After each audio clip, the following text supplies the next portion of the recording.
Oh, yeah, of course. I'm not going to give a Cliff Notes version. Jez has done that. Or like Jez did and search for the missing minutes. Yeah, we've been an hour into it and then forgot to record. Is that right? Yeah. Well, I never. Nicky! Evening. All right, Nick. You well? All right, Nicky, have you had an afternoon nap, Nicky? You know why? Thought you had an afternoon nap. You told me I do. that you were in the habit of afternoon napping. You're right. I do normally. I haven't today though. I must be slacking. But all right. Golf course open, Nicky, or not? It's been open all the way through, but on winter greens. Right. Yeah. Okay. Yeah. Wow. Yeah. But it's been white, so it can't have been much fun. No. You know, I haven't been up. To be honest. Good job you didn't go up, Nicky. They'd have thought there was a Yeti on the course. Is it available to keep it T20s?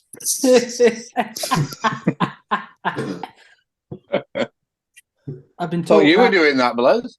I've been talked around for the T20 campaign this year, Have I you? wonder why. but I'm not playing against Paddy. Just for Can you the believe record. this, Nicky? Can you believe this? We've got players refusing to play in games. Ridiculous, isn't it? Well, don't let them play any games. Oh, fine. Well, they are refusing to play, but they are eventually playing. Did you hear that then? Well, fine. Yeah. Okay, now. Joe, you're too old to become Well, fine. I'll just go running. rebel. I'll just go running. You could pick and choose nowadays, can't you? Because we only have 10. We used to have to go and pick people up. Or ring, Believe them it. up, or ring them up when they'd forgotten they were playing. I was Mick just gonna Ellis and say Frank that. Porter are available. Nicky, how would you gone on with a T20 on a Friday night at 6 o'clock, a league game on a Saturday, and a Worsley Cup game on a Sunday? I want to play it on Friday. Would you not? T20 would have been right up your street, though. Yeah, you could cow it, Nick. No, Yeah, I wouldn't. swinging from your arse. No, I was too technical a player. Too much Hey, of a what take some swinging from that horse? Bloody hell, fire. too much of a Played Leeds and Liverpool. yeah. No. Friday, Saturday, Sunday, yeah, and then I'd probably play golf Saturday morning as well. 7:40 tee off, so I could get to cricket on time. Oh dear. Gary Morris once had me padded up for what was that? In Burnley Express Cup or whatever it were. How many overs were that? That were 20. Were it? Yeah. And he got me going at number 3, and we were 8 wickets down, and I was still working. Sat with my pads on. Well, I think you were a student, were you there? Were you at uni then, Stan? Or you finished? I Yeah. think they kept getting fed up with same headline, Heating Stars again, you know. Dynamic Heaton rescues again. Another 170 ball 30 from Heaton. Heating blitzes the bowling.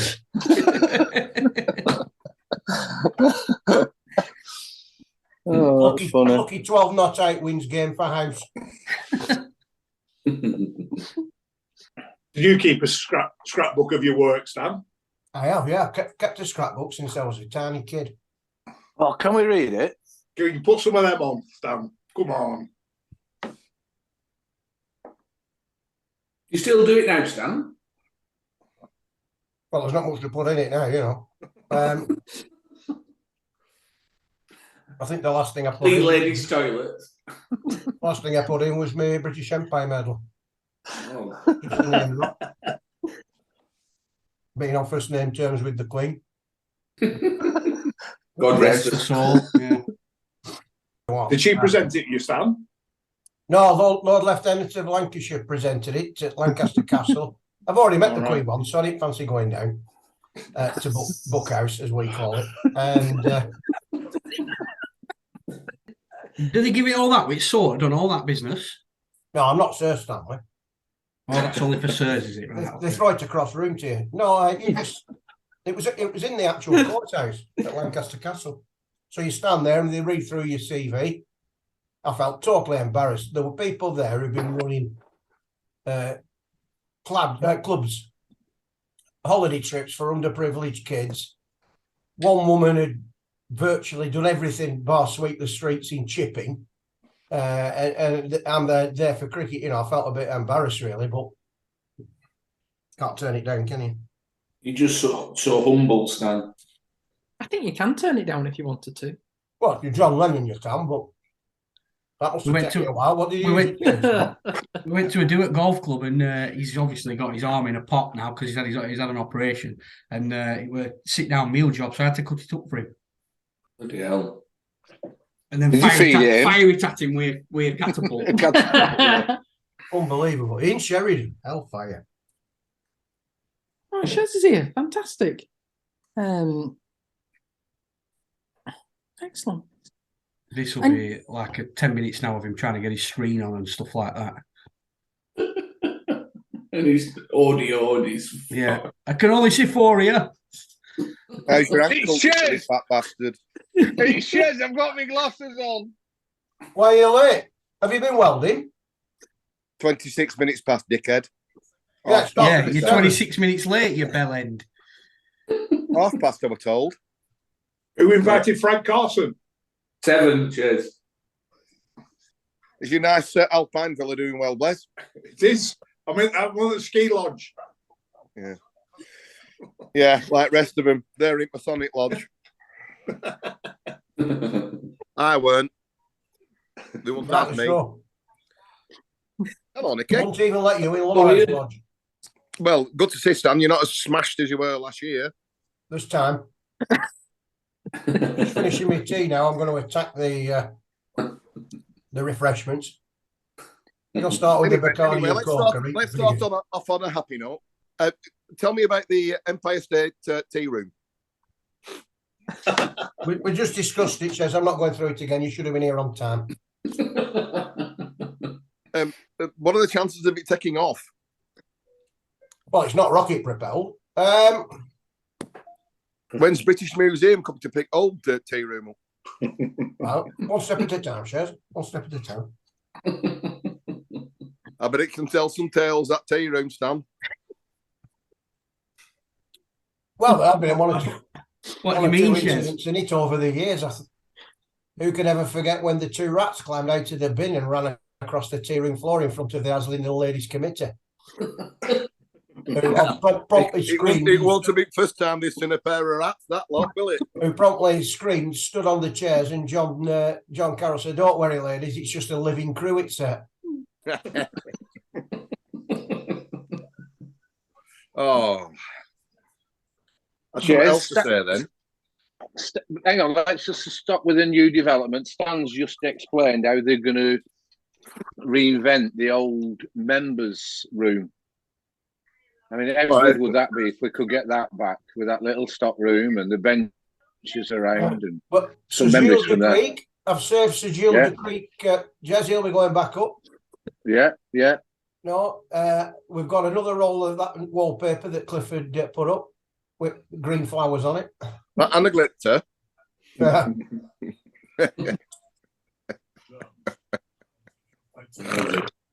Can't really remember the separator rooms. Can you not? Bloody You don't hell. remember the foyer where you look through that window to see into the big room? I can remember it. I can remember it vaguely, and I can remember because it was painted like Tudor-esque, glitter. wasn't it? It was black and white. Oh, in the main room, yeah, Jeff Ashworth and crew did that. And people used to ring up payphone, didn't they, to ask like scores and stuff like What that. score? Yeah. What about phone number? 423609. It still 09. is. And Brian Morris would answer the phone. Been playing an hour. He said, Lowerhouse have gone ballistic. There's 272 for one. And it's a go out over Radio Lancashire. Anyway, back to the acting. I know that you somebody rung you, Stan. Gonna ring you back. Turn that off. That time that Iggy decided to unblock sinking tea room. Oh yeah, I got covered in table tennis players' urine. It's piss. It's piss. Didn't Gary's dad once tell them that the game was called off because of migrating crabs? Hey, are you still in bands, Shez? Is that still going or not? Unfortunately, yes. That's what they call now. Still complete control. All right, I good. think I need to realise that they're completely crap. Know how I feel tonight. No, this My feeling stress depression. ain't right. I predict a diet. What did the doctor say to you, Stan? Stop eating fatty So food. you don't Stop get your eating size food by fatty. eating fresh air. What are his exact words? Anyway, so what the topics we're going to talk about? Sex. They were all saying, Matt, you're looking very USA. Say what you see. Say what you see. See what you say. I can't see you, Shez. I don't. Hang on. It's probably a good thing. It's because it's so dark. There's no lights on. I've got my Superman jumper on. I bet you can sit at moon with them specs on, can't you? Yeah, I can see your beard. You bold-headed twat. Anyway. Shez, I've made a picture of you. Fucking brick top. Do you know what nemesis means? No, what wanker means.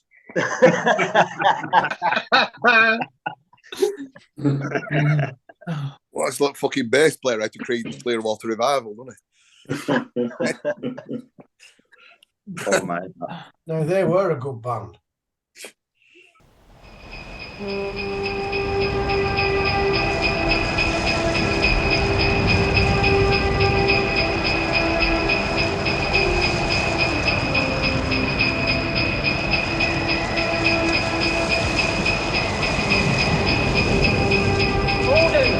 Order! Send more house to save the house!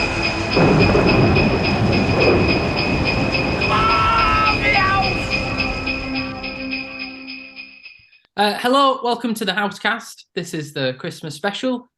We haven't recorded for a while, so it's been a shock to the system to see everybody back. Thanks, Dan. We have multiple guests on tonight, all-star cast, and we'll go through who's here now. And we'll start on the top of my screen with Chris Blezard. How are you, Blez? Very well, Joseph. Excellent. Have you been busy? Well, finished school, so we're off for the Christmas holiday. So just enjoying a bit of relax this last day.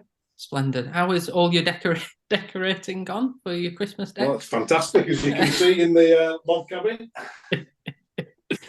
Yeah, Blez in a log cabin. Love to see you, Blez. I'll speak to you in a minute. The next one is Stan Heaton. Hello, Stan. How are you? Good evening. Lovely to see you. Nice to see you too as well. What have you been up to? Not a lot really. A couple of holidays, a golfing holiday, and then a normal holiday abroad. What have you been up to? Not a lot. 2 holidays. But bearing in mind, Joe, I'd only had 2 days off since March. They were fully deserved. I'm pleased to say that Blez has finished school at last. Christ, he's in his 50s.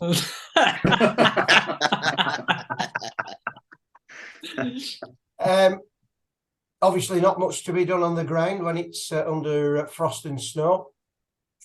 Bonfire was a huge success. You know about the planning application. Tremendously excited by the signing of the professional. Yeah. And touch wood, everything in the garden as rosy as it can be in December. Splendid. Excellent. The next one is Nicky Hope. Now, I say this every time, Nick, when you're on these podcasts, but I don't see you nearly enough. But how are you? I'm very well, Joe, thank you. And I don't see you enough either. It's with living in Yorkshire that causes the problem. Keeping well. Golf's taking a hit, obviously, with the poor weather. I've also had 2 holidays very well. I say 2 holidays. I've had 1 holiday and one with my brother, another holiday, which consisted of 12-hour days painting.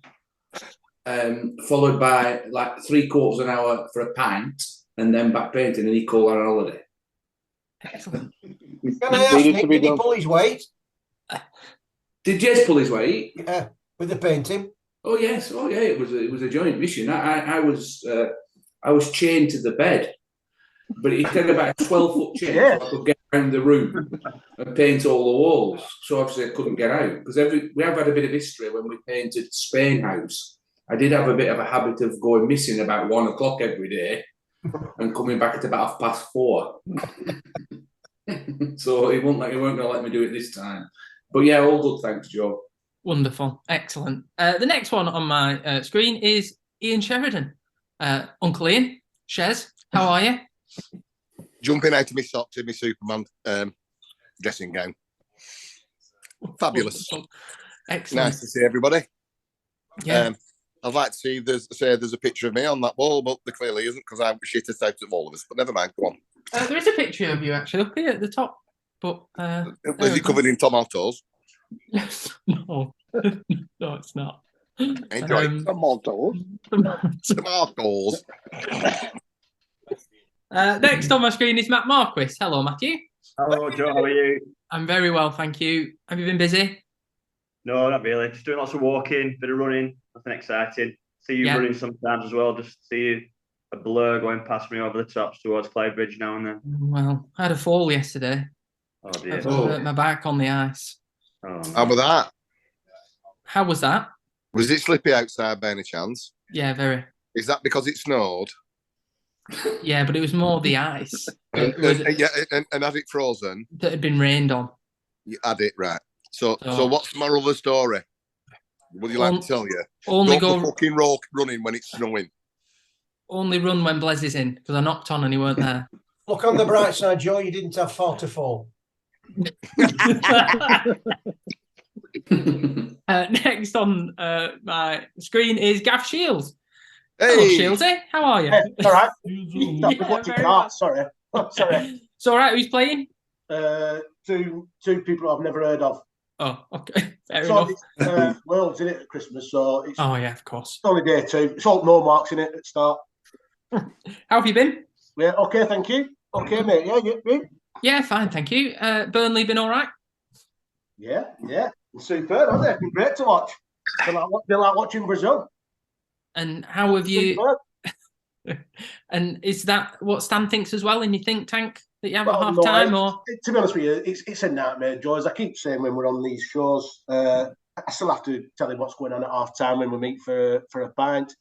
Roger Bromley's at the end of his tether with him. I think he's close to making excuses as to why he can't go on a Saturday. What I mean, so, but he's only been going on for about 40 years, as Stan. So he's still trying to catch up. He's still trying to get. I can't take it away from him, Joe. Shieldsy has a football brain. I know. We all know what sort of a brain a football has.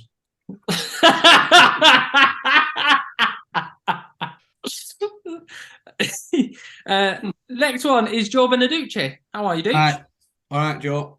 Good, thank you. Ankle? How was your ankle? Paddy wanted me to ask you how your ankle. It's fine. It's absolutely fine. How did you do your ankle, Joe? I was sat on settee, right, and I had my leg tucked under me, and I was sat on it, and I didn't know, but like during it had gone, my leg had gone to sleep, and I stood up and just completely collapsed on living room floor. Is that But true? Yeah, it's fine now. You what? It's true story. Is that true? 100% true story. So you must know from your younger days when you used to sit on your hand what would happen. And then paint my nails. So wait on the ankle there, though. Anyway, it's fine. Thanks, Joe. Fine. Fantastic. Me and Dooch have created a fantastic pickleball team. We're a force to be reckoned with. All conquering force to be reckoned with. Who've you conquered? Ben and Paddy. Oh, yeah. What's pickleball? It's like a cross between badminton, squash, and tennis. Short tennis. Played with paddles. Oh, so it's called paddle? Pickleball. Pickle. What, is that different to paddle tennis? Yeah. I think paddle tennis is played like inside a cage. Do you play with pickle? Yeah. Oh, Surely it's a break. I've never. Joe Pickle. Presumably, it's a very small ball, Joe. Is that why it's called pickleball? I don't know. Do you use a don't know- cocktail stick? You don't know how big the ball is? Well, No, it's just a I think normal you use the standard bat, size don't you? ball. A tennis ball? Same size Or as tennis a ball, but it's like a basketball. plastic. Yeah. With holes in it. Thank you for that. No problem. But Oh, yeah. you did ask. Yeah. Dear me. I've never heard of it. That's very interesting. Thanks, Nicky. Well, it could have been. I'll tell you. I'll tell you about it when I see you this week. Thank you. No Joe, problem. we'll have a game. Does it require deft and athletic movement? Yes, that's why me and Dooch are so good. We'll cancel that then. It might be like that time we played tennis in Spain, Stan. Me and Jez against you and Tony. That was quite interesting. No. How did that go, Nick? How did it go? That? Yeah, go on, tell us about that. Tell us about that one, Nick. It was you and Jez and Tony against me. No, me and Jez playing doubles against you and Tony. You've been mouthing off all day before and night before how you're going to beat us and what your tactics were. And we were over in about 15 minutes. I think the final comment was from Tony, "Will you two bastards stop hitting it to him?" I've only ever played it twice in my life. And because to say it was useless was an understatement. It was 6-love in 23 minutes it took us to beat him. We were useless. I've no So problem we were I've trying no his knackers off, running around court. We just kept hitting it wherever Stan were. I've no problem getting it over the net. I just couldn't get the ball. And then finally, we have Jez Hope. How are you, Jez? Hey, Joe. You all right? Yes, it's wonderful to see you. I haven't seen you for ages. No, we have a little catch up now and again, don't we? And we do the Lowerhouse draws, which, for the people who are listening, if this comes out before the players' drink next week, we're going to draw the Christmas draw live, £100 live. So if anyone's listening and wants to join before December 30th, then give us a shout. But yeah, all going well. I just listening to Nicky there about we grafted. We properly put some graft in, but we had a good crack. World Cup just happened to be on, so we could nip out and watch the odd game, and then come back and finish off the painting. But yeah, nothing else really. Dragged you a little bit of that work I'm doing with the winter sports, and but I'm finding more grief from the other job I'm doing part time at Lancashire League than I am. But that's another story. It's true. Is it hard work just because all the club reps are inherently knobheads? Including ours? No. I know. I mean, and I'm sure Stan will help me. And I don't want to say anything on here that is out of order. The club's reps do a fantastic job. They turn up for one meeting. No, listen, Joe, hang on, stop rolling your eyes. You know, reps are fantastic. The biggest problem I've got is when someone does something wrong in a game, that they don't just admit it and deal with it on the day. That's the biggest problem. Just do it, deal with it, and move on. The amount of excuses and lies and rubbish that is spoken is unbelievable. And I've said this in the meeting, so I'm not talking out school. Yes, just a quick question. Do you think that other club reps listen to their clubs, or do they just do what certain reps do and just do what they want? Stan's been going a lot longer than me. I think a lot of them who talk to the committees and the clubs come along and contribute lots and lots to it. And Dan is one of those that does contribute a lot. I think I spotted what you were getting at there, Gav. So it has been noted. A lot of clubs aren't run like ours. They're run like dictatorship. Benevolent dictatorship. No, on a serious note, and I know what you mean, Nicky, but I've changed. We all have areas of we all have areas of responsibility, and you're given a free hand to deal with your area of responsibility. So if somebody asks you a question, you can answer it in the full knowledge that that's what will happen or has happened. The trouble with all the clubs is some of them have the biggest committees you've ever seen. So they can ask a rep a question or to vote on something impromptu, if you will, in a meeting, and they can't because they've got to go back to the committee. Even though we've all got emails and what have you, the committee meeting will maybe occur once a month, once a fortnight, so they have to wait for that committee meeting. So it's quite an antiquated, cumbersome system in some cases. And there are a lot of people like Vinnie Hansen, for instance, at Rochdale, who runs the club. So he can sit there and make decisions in the full knowledge that he's making the correct decision for his club. And Vinnie's done a fabulous job at Rochdale.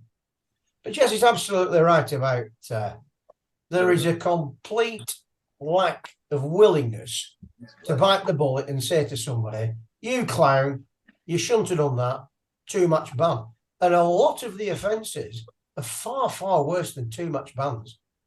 Far, far worse. And the clubs have to be prodded with an electric cattle prod to get them to dish out an adequate punishment. When we were playing cricket, fuck me, glad I asked. I was just gonna ask then, and I think this is what I know he complained about my story earlier. Stan, when we played cricket, when we played, me, Jez, Nicky, there were never any bother like this, as far as I knew. The worst I ever encountered or witnessed was Peter Swart shouting at Brian Holmes at East Lancs when you told him to shut up. I don't know where it's crept in, all this dissent and this falling out with umpires. I don't agree with it. I never will. I understand that umpires are there and they make mistakes and things like that, but without them put there, you wouldn't have a game. So I can remember certain people saying something to me in the Worsley Cup final at Lowerhouse, who should have known better, and they said that Stan Eaton's knocked at wicket, and I said to him, "You what?" They said, "Yeah, he's knocked at wicket. He's made it slow and low." And I said to this person, I said, "You've known Stan Eaton 40 years, and you're accusing him of doing this because your team's not doing well. But without people like yourself, Stan, and without the umpires, without the committee men, and without all the other people, we wouldn't have a game, we wouldn't have a club." No, there's a nastiness crept into the game. There's no doubt about it. I don't like that, Stan, at all. Cricket probably reflects society, doesn't it? And frankly, banter is fabulous. Some criticism is fabulous, get him it, or put a bell in the ball, all that sort of business. Or that's the worst shot I've ever seen. But and we've been as guilty, when you stand there calling somebody a 4-letter word repeatedly, it's disgraceful. Absolutely disgraceful. Not what the game's about. And sometimes it's brought to light in a game, other times it isn't. And it's the inconsistencies as well that don't help. It's not Some what the game's about. Others don't. Some clubs deal with straight away, others don't. Some throw their hand in eventually, others have to be dragged kicking and screaming. But I'm sure, because this is the firmest hand we've had on the tiller, and Tony's a very able deputy, I'm sure that we will get there in the end, even if it's only in a slow drip. It's not acceptable. It's not acceptable. You don't work cricket for that. Unfortunately, Chess, it's life. It happens in all walks of life now. It's not just cricket, because nobody's got any patience for anything. Nicky, I understand that. And you could, talk golf, cricket, football, particularly kids' football, has been like that for 20 years. Yes. And getting worse. Work situations are like that. Now, if you say the wrong thing to anybody, they either sue you or want to smack you. Yes. So that person who wants to do that on a Tuesday morning, if he plays cricket, he's going to do it on a Saturday afternoon. I understand. I don't have to like it though, Nick. No, I agree with your frustration completely. It's ridiculous, but unfortunately, it's just the way it's going, isn't it? Adam's here. Hi, Adam. Hello. Hello. All right. Hi, good. I just thought I'd put an appropriate background on one of the best Therefore defensives I've ever seen. That's you, Adam. No. It's a right-hander, so it definitely ain't Adam. I know it is. Looks like the crab.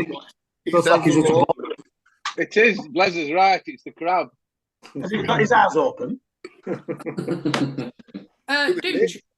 that the? I don't know whether that is the 2011 day that we won the league.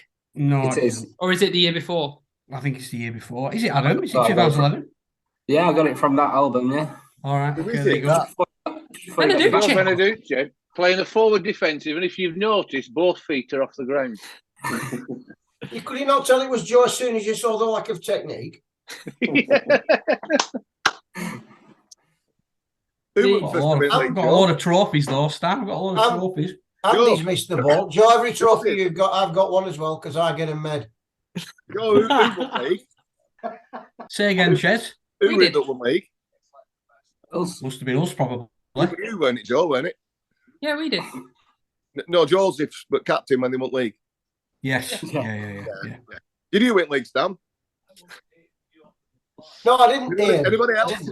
I didn't. I finished runners up in cup final runners up. That was as good as it got, but we were happy. But what I will say is to carry on sitting on the fence. Even though Stan didn't win the league, he laid the foundations to allow us to win it later on. Joe, earlier you mentioned sub pros earlier. Has anybody on this call been a sub pro? Oh yeah. Has anybody sub pro and top scored, having not played for 5 years? That'll be you, Nicky. 27, Nick, was it? 27? No, I weren't. I think I go 41. Oh, I do apologise. Not Stone. I do apologise. He took a great catch at first slip as well, Nick. Well, I was late to game. I didn't see you bat. And as I came on, I said, how did you get on, Nick? And you told me you'd scored runs, and I didn't believe you. I refused to bat. Thanks. Someone else had to confirm it. I thought it was Nick. Not just because you haven't played for a long time, obviously. Did you have I mean, you obviously know how tough it was being a sub-pro. Did you have a favourite sub-pro when you played? Can I throw one in, Nick? Robert Haynes, when he got that big ton against East Lancs, having played as pro for them, he's sub-pro for us. Yeah. I don't think I played then, Sarah, but I think I was watching that because he kept smacking it down, flat batting it over fence at Thornhill Road, didn't he? That's right, yeah. Lord Henderson never let us down. No, he was good, wasn't he? David Capel. David Capel. We know that story. The guy, Asif Mushtaba, when we have the weakest side we've ever had out, and he got a ton in 9 for, he was useful.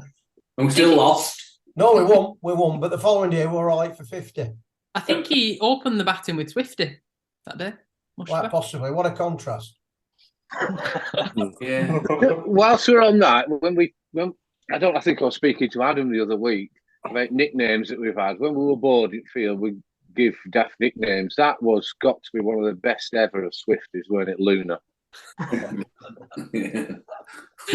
Caravan. Luna. We're talking about him on Test match this week, not Swifty, by the way.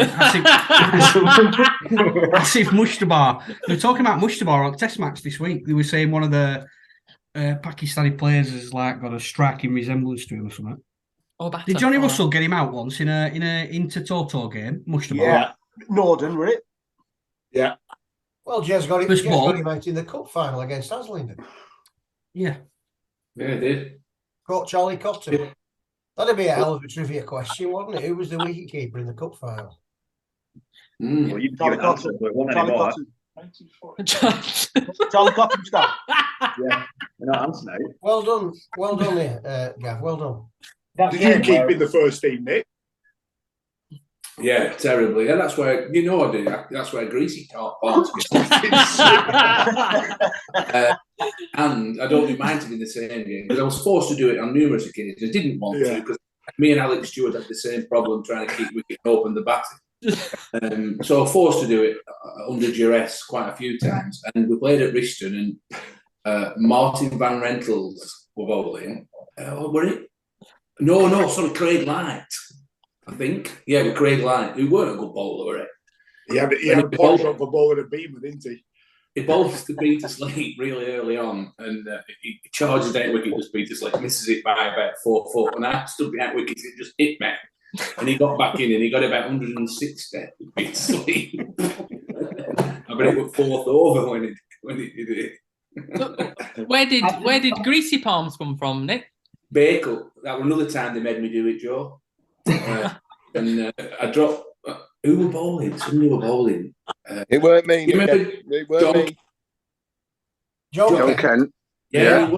overly quick, but we played on a green hardish one at Bake-Up, and first 3 bowled, I didn't catch one of them. So one of them wags, Roy Rosendale or whoever, shouted for top of his voice from Pendray, "Hey, who's your keeper? Greasy Pants?" Roy Rosendale or Clan of India. Blaise, I think you know my favourite nickname for one of the old players. Which one? Go on, I can't. Off the top of my head, it's gone, Joe. Often shouting at you in Nelson. Oh dear, tits. Yeah. Blaise! Blaise, it's me! I'm Dave from Thirds! Can I throw Bungalow Brian Holmes in as a good nickname? Yeah. Or He had Paul. some. Yeah, Bungalow he had Brian quite a Holmes. few, didn't he? Yeah. Plenty below, but not much upstairs. Yeah. I like Proc's effort about Prabhakar. Calling him Kylie Minogue. He didn't like that, did he? I think Prabhakar just saw that as a further example of what a bunch of idiots we were. He was probably the joint best all-rounder in the world at the time. Yeah. Playing with what he thought were clowns. I'm the only person he spoke to, Jez, weren't he? Yeah, I'll tell you what, young Joe Martin, we might need to do an episode on that season, really, because he was outstanding. Prabhakar, yeah. What a player. But he just, from the day one, but from that first game, it just went downhill. And he didn't want to be with us.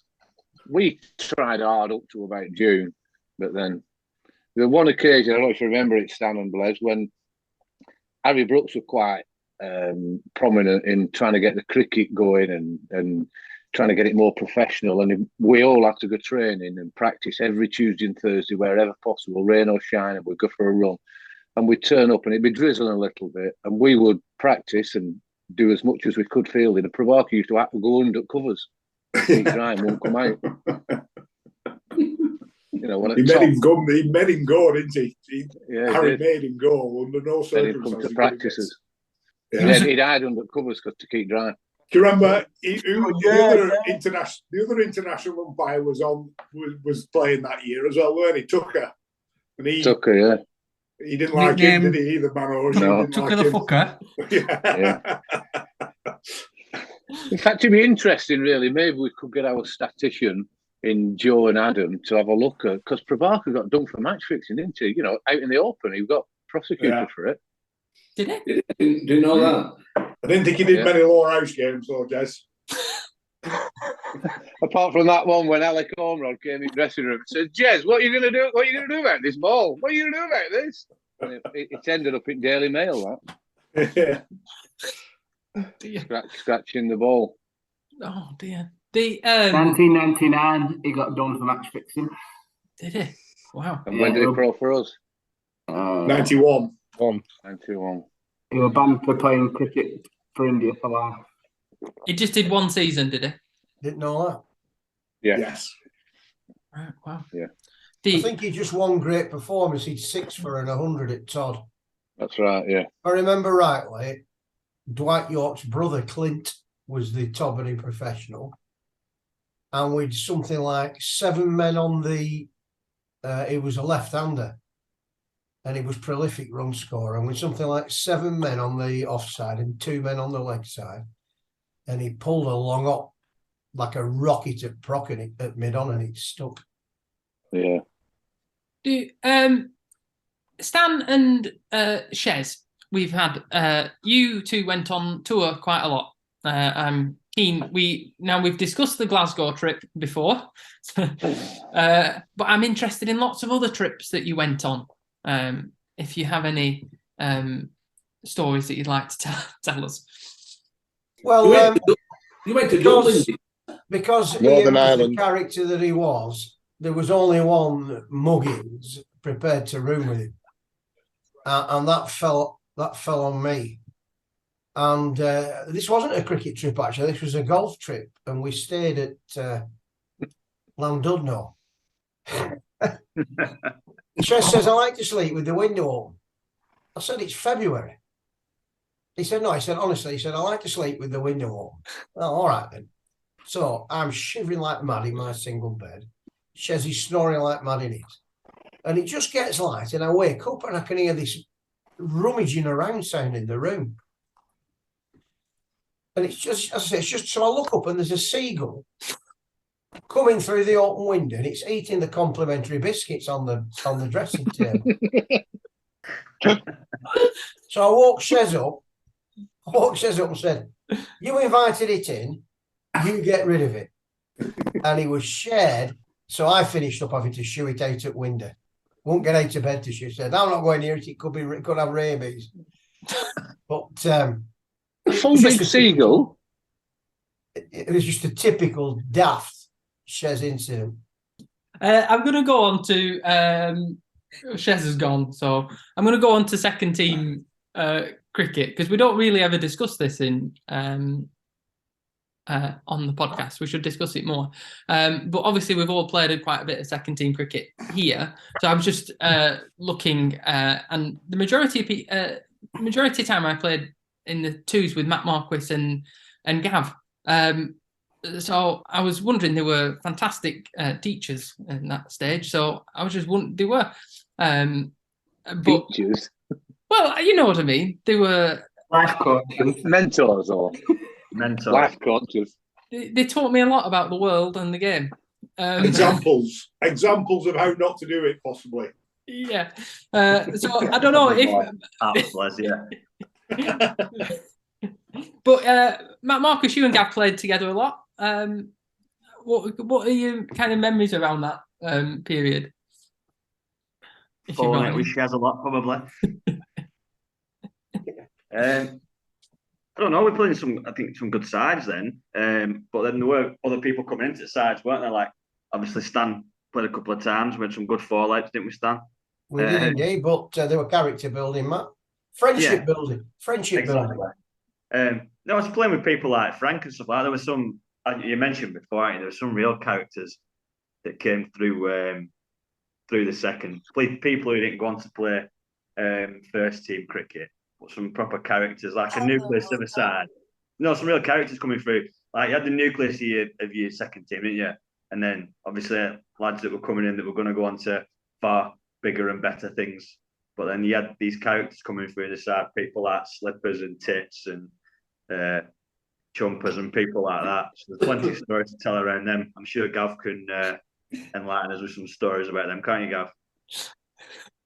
Probably not on here. Well, if you took your eyes off the darts for a bit, you might be able to focus. He were crackers, weren't he, Dave Krapinski? He was a good player. Yeah, I know he was a good player, but he were crackers. Yeah. Charlie, it probably went down when Charlie nearly killed him as well when Pete Gaynor went captain. Yeah.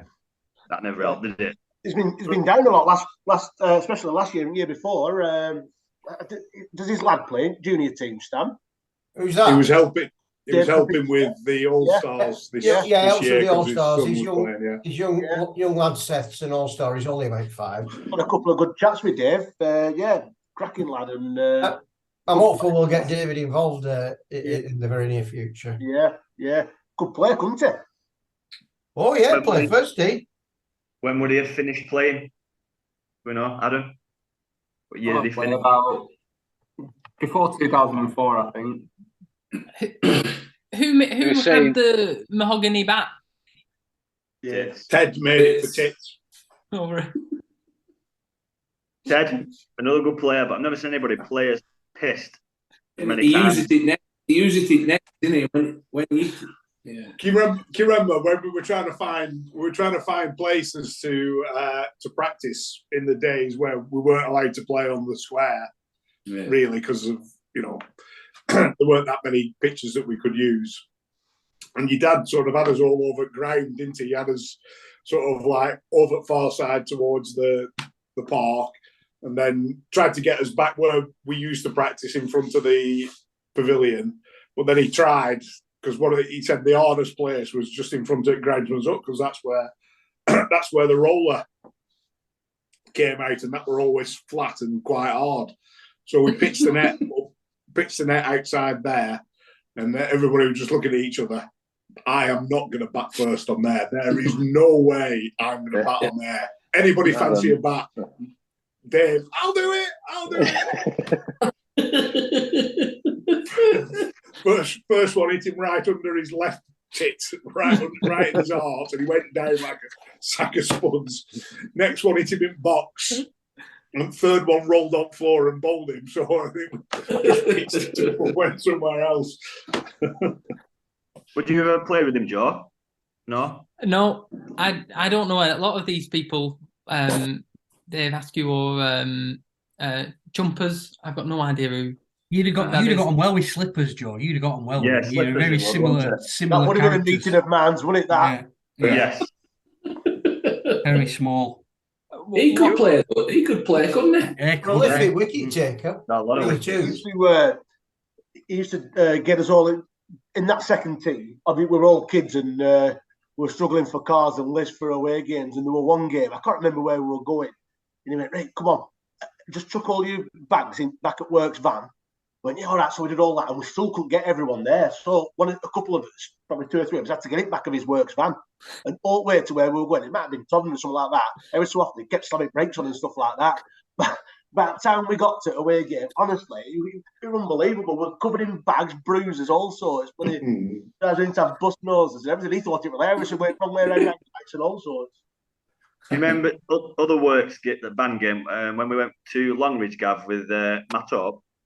Been under 17s, and we drive all the way to Longridge, the whole team in the back of a van. Yeah. We get to Longridge, and Gav's getting ready to bat and he realises he's forgotten his kicks. So, and Gav back then were a lot slimmer at 17-year-olds, so we had to wear a pair of Matt Orp's pants to bat in. Billowing as he's trying to. He couldn't tell if he had anything underneath. We could have worn them over his pads. Couldn't tell he had pads on. Or a thigh pad out. Terry used to live in Junction, didn't he? His family had the Junction. That's why he came to play down at Lowerhouse. And who was, what was he called? Used to swing it miles. Used to swing it miles back into right-hander. Unbelievable. Did Matt Stanley not find him a couple of years ago, or last year or so? And he's found him on Twitter. Yeah. He got in touch with him.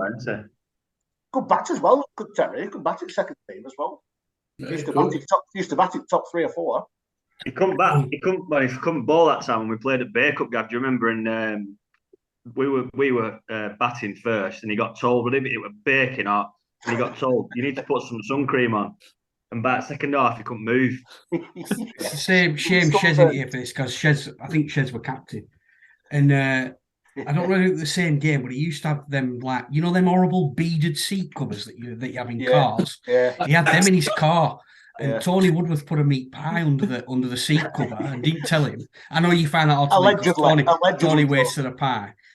He put and Terry sat on it, and it obviously went everywhere. And I got the blame for it, and it obviously nothing to do with me. Tony and Shez bullied me into taking blame for it. Shez and Tony used to own him because they did him at a ground somewhere as well, didn't they? When they were going to a shop, and when you used to walk off ground, weren't to go to a tuck shop, and he said, "We just get us something." And they went, "Oh, what do you want?" He said, "Just a meat pie and a bag of crisps." Well, if they hadn't got that, well, just get us out. We came back with Turkish delight and some coronation milk.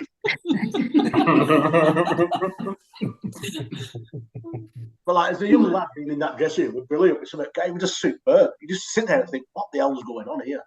It was brilliant. Proper laugh. So who would your captains have been then, Gav?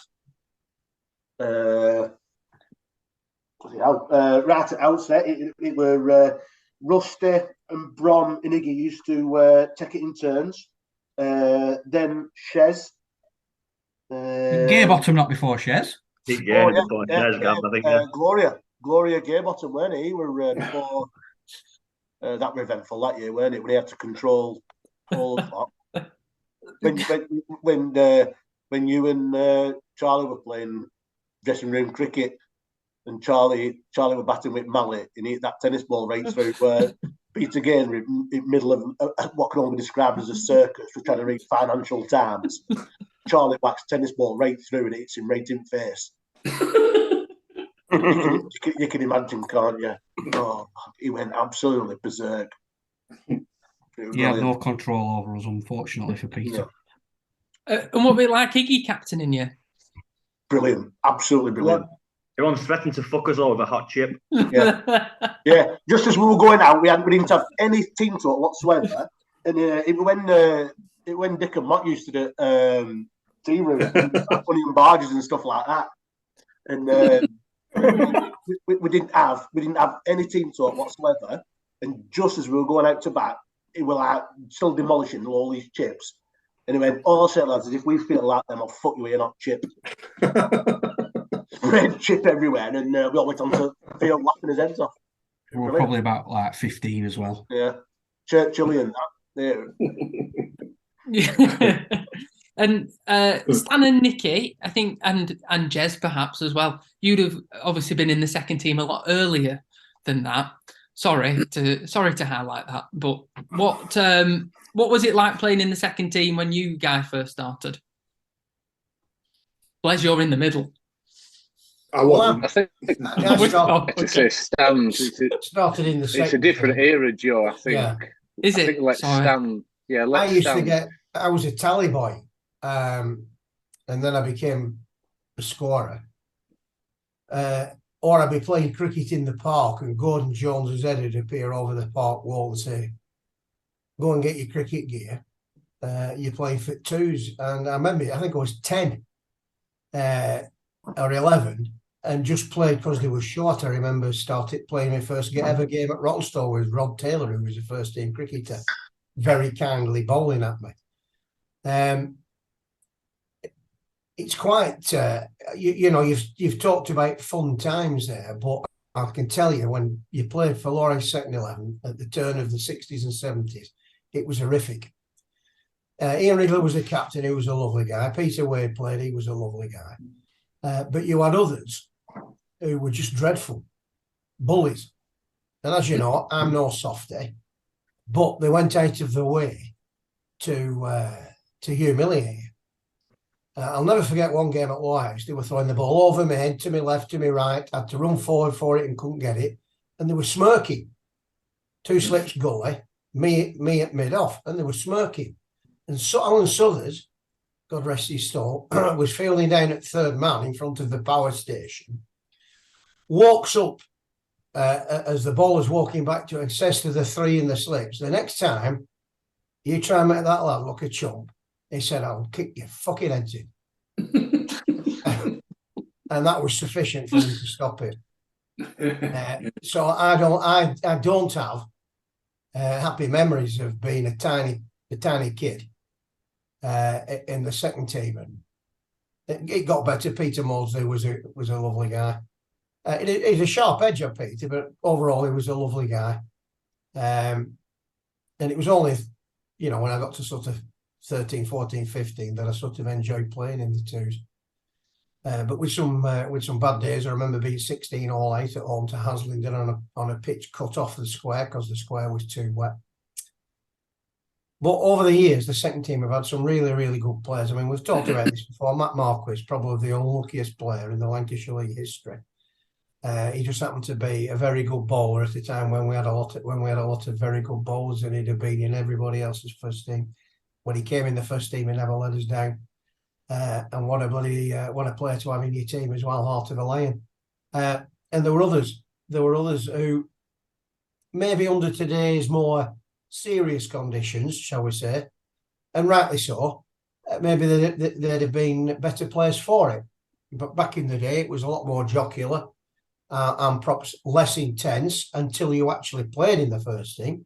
The second team, and there wasn't a third team, but the second team didn't train anywhere near as hard as the first team did, and the first team didn't train anywhere near as hard as the first, seconds, thirds, and fourths do now, because nobody knew any different.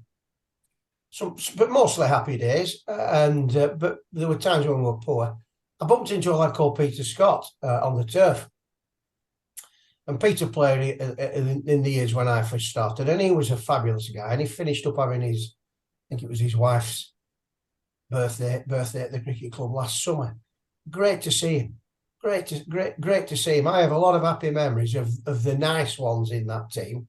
John Soodall, people like that. How was your second team? experience. I remember more third team than second team, if I'm honest. But then I stopped playing at about 19 or 20 now. But I do remember vividly playing, and not particularly the second team's times I did play. I found it really intimidating. As in like you could get battered any minute. So it weren't really an environment to go and enhance your skills. I do remember vividly opening the batting with Michael Atherton on a Tuesday, and then on the Saturday opening the batting with Rule Reeve and getting hit on head. Seriously, from a ball on a length, no helmets are out, and it really, really knocked me back because I was then frightened of ball for 2 years.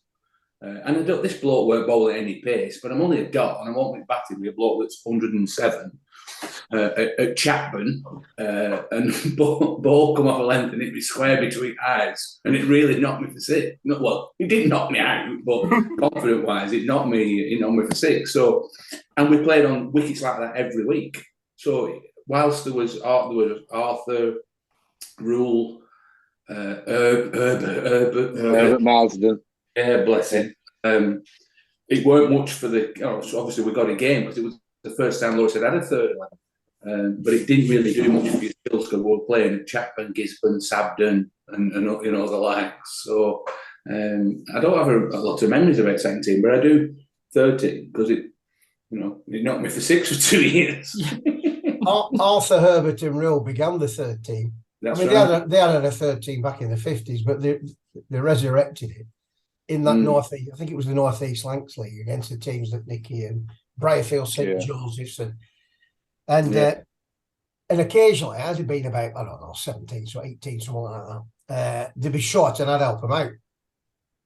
And I remember opening the batting at Lowerhouse with Herbert Marsden, and Herbert was deaf.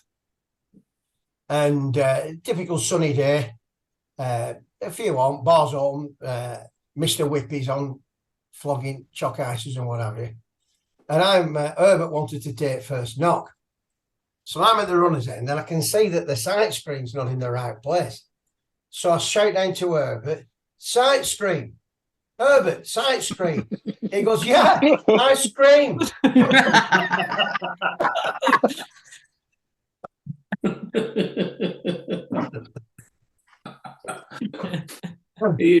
Then he took a umpiring, didn't he? And you somebody wants edge one through second slip and he gave it to wide. and people were run out right, left, and centre. I said, best thing to do. I said, he's tie a string to his belt and tug it when he wants to sing. And I remember Tony Bromley being at the runner's end and being given out obstruction of the field when the bowler couldn't get to the ball for a caught and bowled. And of course, he's not the person that should be given out. It should be the batsman that's given out. So there were some crazy things happened. Blaise, can you remember? This is off on a bit of a tangent. Remember when Johnny was out handle ball? Yeah.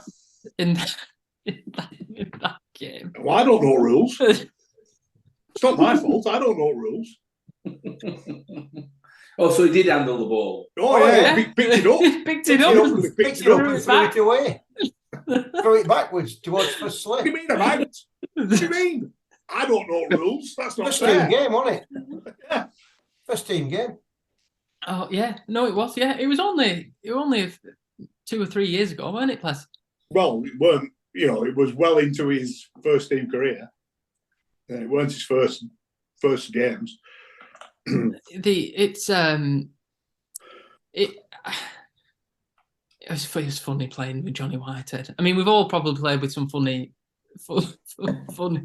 people, but Johnny was 100% all the time.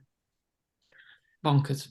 Can you remember playing in the seconds, Jez, with that sort of era with Pete Mosley? Do you have other captains other than Peter in the seconds?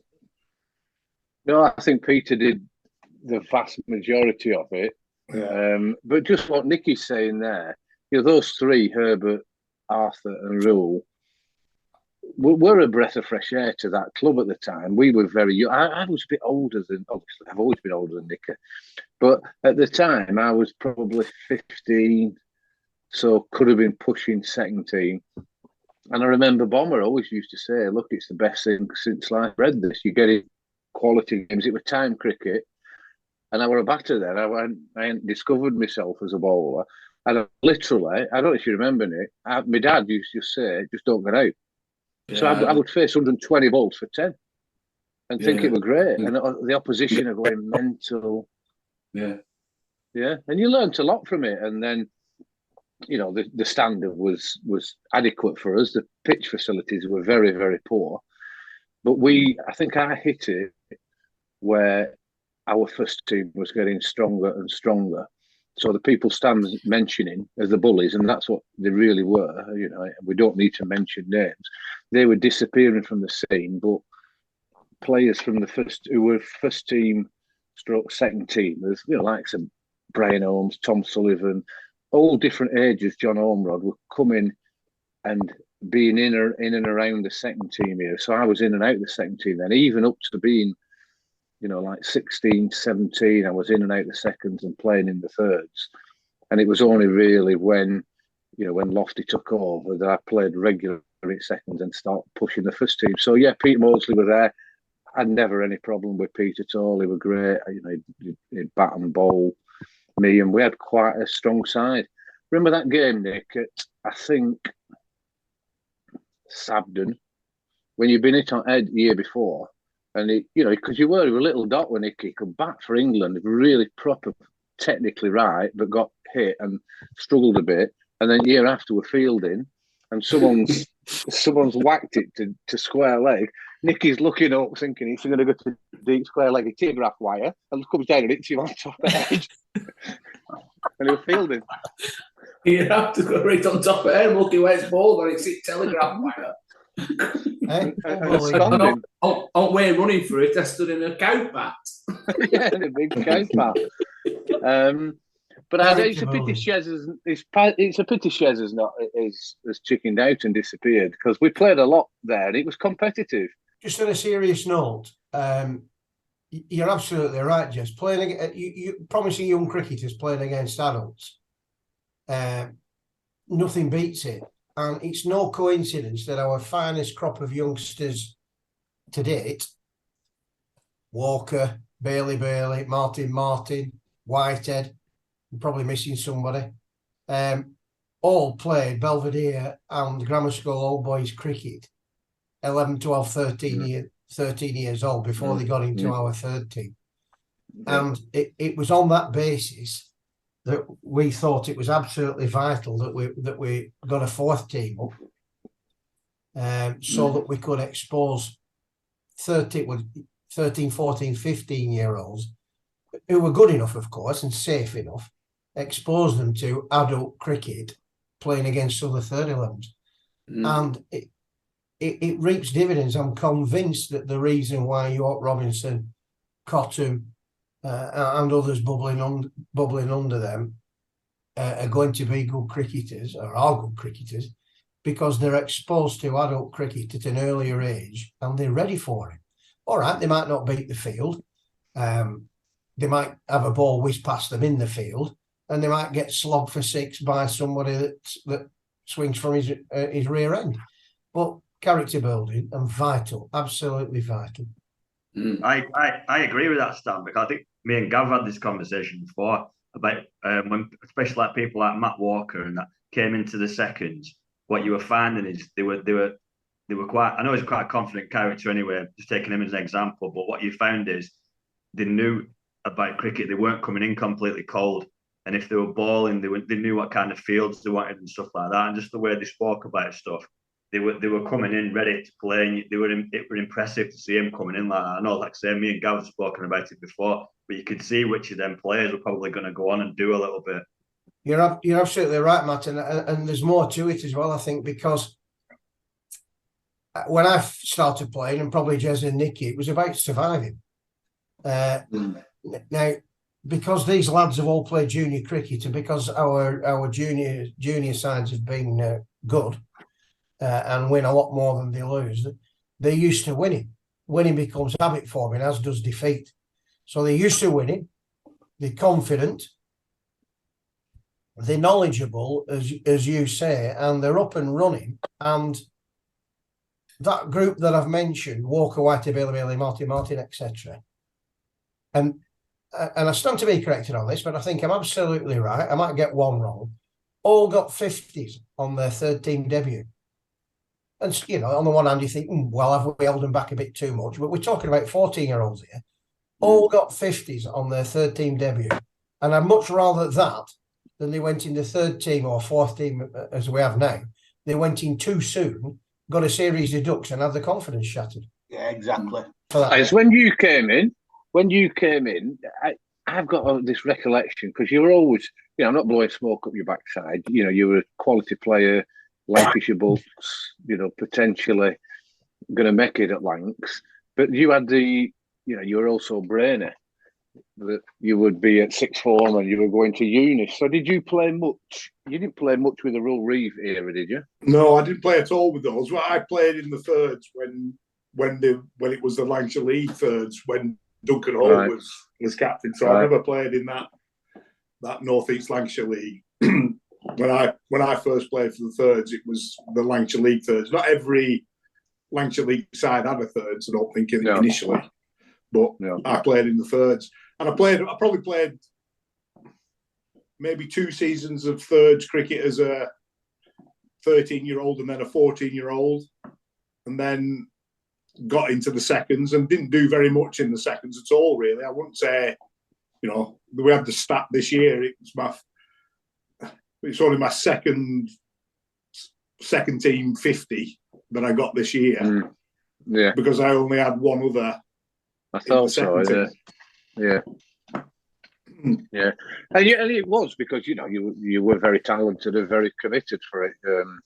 You're also a girly swat, and that's why you push you through it. But I think what we failed to recognise, and probably Gav and Matt were probably the last crop of youngsters through that didn't really have the coaching that, you know, Joe, Paddy, Matt Walker, what they were exposed to because of Stan's position. You know, there wasn't, you know, we coached ourselves or our, you know, like Bomber coach you two and my dad coached me. You know, there was no structure really to training, especially. You know, there was no massive structure to the under-13s and under-15s in terms of exposure to correct technique and stuff. You were just left to your own devices to a certain extent. And, you know, it took you a while to get used to, you know, I can remember going into the second team and facing John Ashworth at Ramsbottom and Robbie Walsh at Rishton and thinking they were, you know, they were express pace because you'd not seen anything other than schoolboy cricket. So it was a big shock to us at that stage. Whereas I think youngsters these days had a little bit more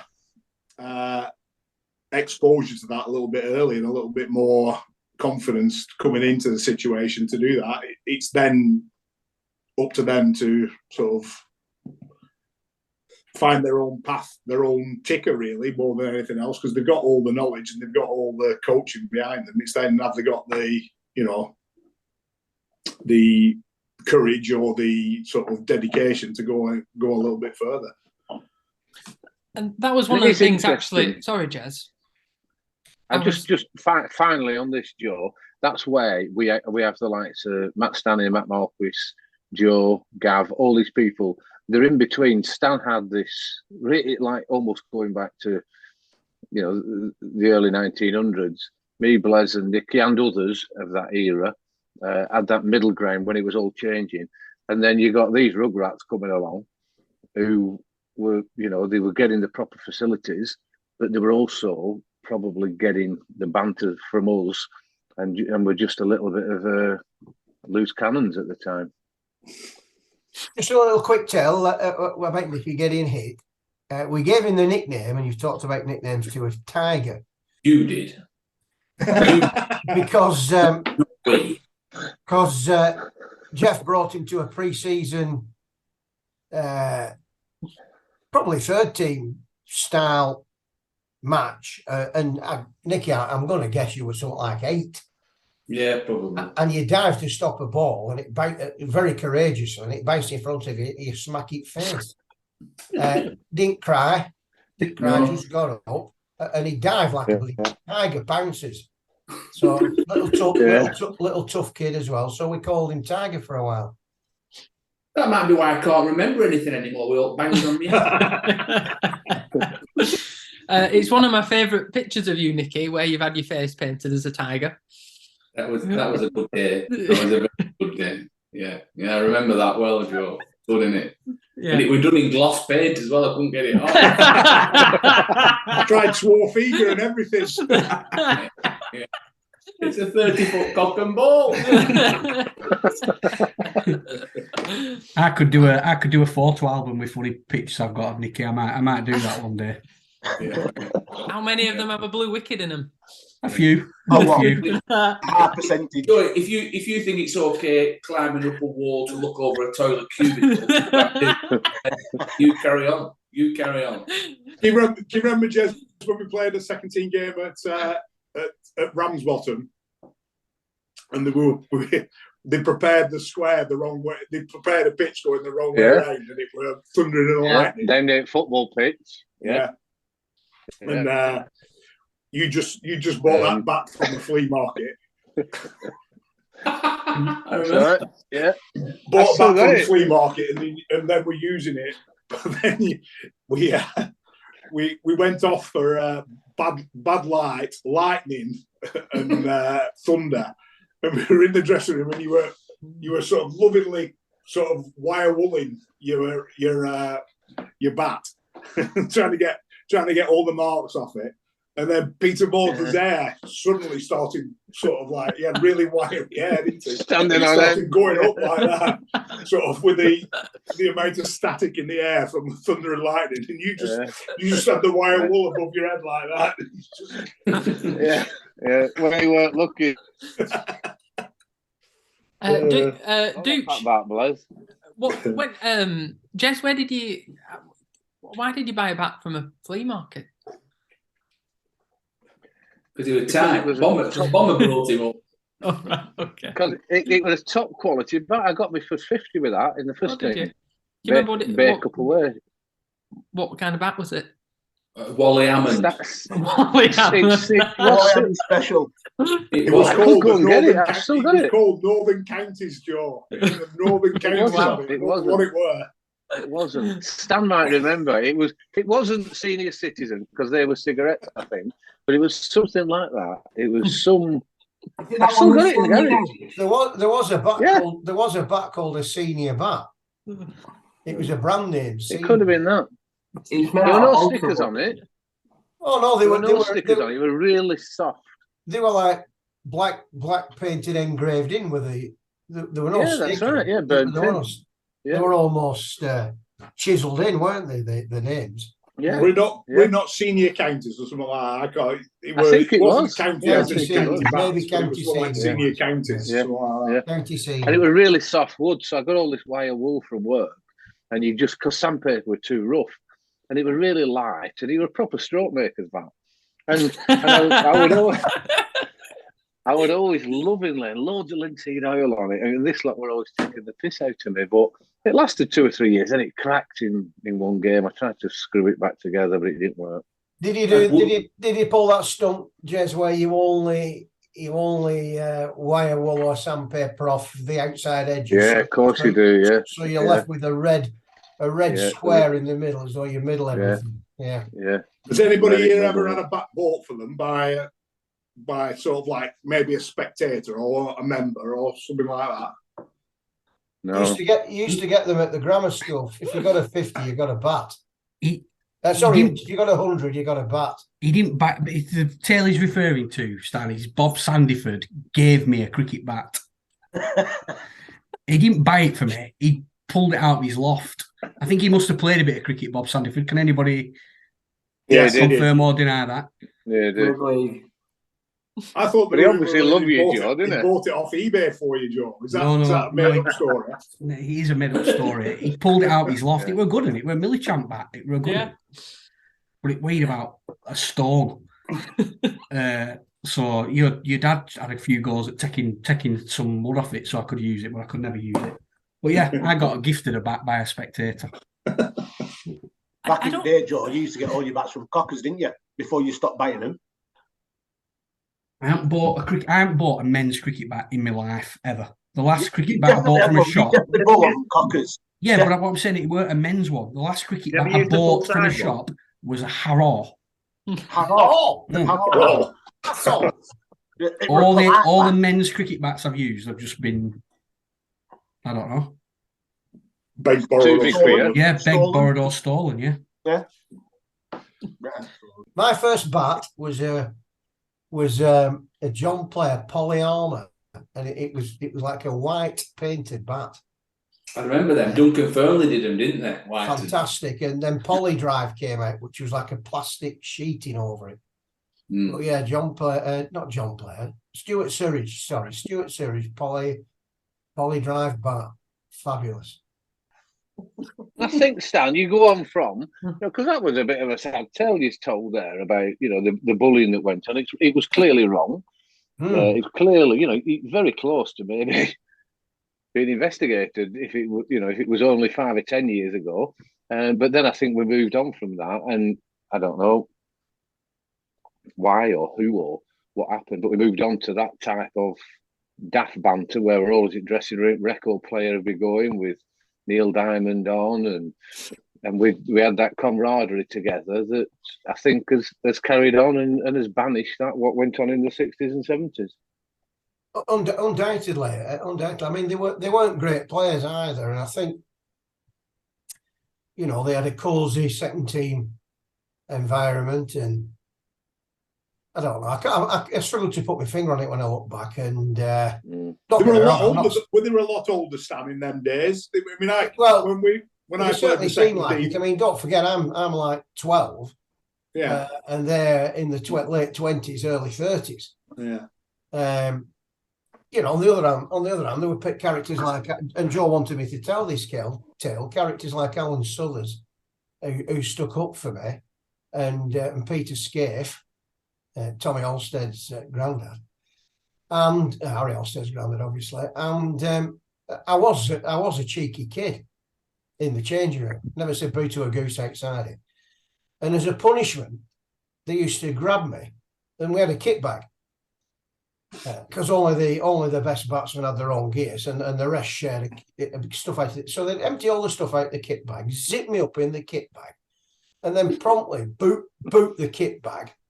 Throw it around, all in fun. This wasn't bullying. And my mum got to hear about it. So she pulled Suthers and said, like, what's going on? So Suthers said, it's just a bit of fun, Peggy. And they relented, and I was allowed to put my box on before I got in the bag. And then, you'd have a withheld, a pulled back kick, a boot and all that bit, turned upside down, shoved it bin.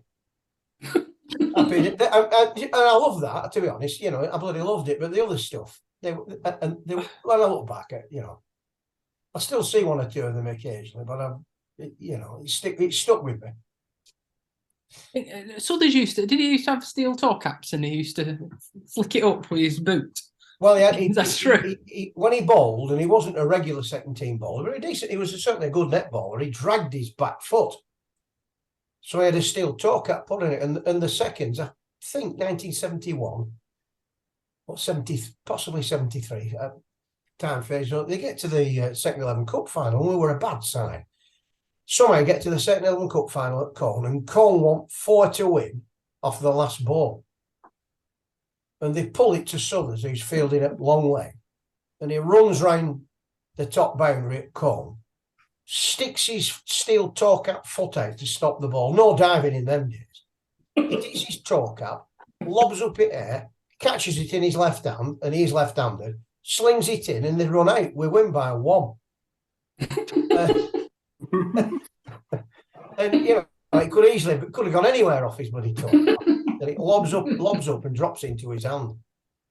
So he gets mobbed. I'll tell you who was in that team, Leighton James. All right, yeah. Leighton James was in that team.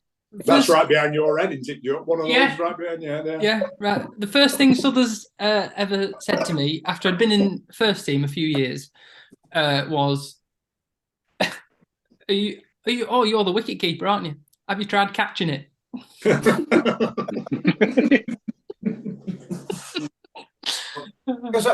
he was away from the club a long time. He lived abroad for a while, and then he came back, and it was great. Unfortunately, it didn't last very long because a couple of years, and unfortunately, he passed away. And he wasn't that old either. But he was a character. Just going to ask, Gav, we're talking about cricket bags. Was there not a story about someone adding some adult magazines in a young player's cricket bag? Who did that happen to? Me, Simon Payne. Oh, it were you, right? All right, okay. Yeah. But he, unbelievable, very funny. So I remember. Because obviously I'd only be about 15, and so I'd get home and it can't have happened before because my mum never pulled me on it at all. And I got home and I put my bag in the kitchen, and I thought I needed something. I went for some reason. I went into my cricket bag and just on top of all my dirty stuff where my mum had got in to get all washing out. Were an interesting magazine, shall we say? Oh, so you discovered it before Lynn saw it? Yeah. So oh, I never got done for it. Oh, One of the right, best ones were the ones rolled up dark mat in Lane Ends and put that in my cricket bag. I went to pick it up and my arm nearly come out to it. So bloody hell. You remember when they put the Accrington mirror in the bottom of Vicky's bag? Vicky's bag. And he unzipped my bag to get me dirty washing out. He said, there's somebody looking back at me. It was his fiberglass coffee. So typical, he really don't get it back to Accrington. Maureen takes it back. Maureen had to take it back. Oh, funny. Top gags. Yeah, funny. Well, Merry Christmas, everybody. Yeah, Merry Christmas. Merry Christmas, everybody. See you on the 30th. See you later. If not before. Good night, God bless.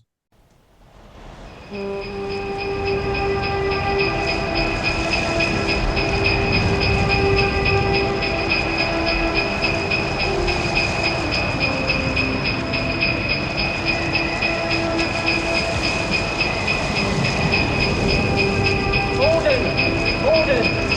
Send more house to save the house!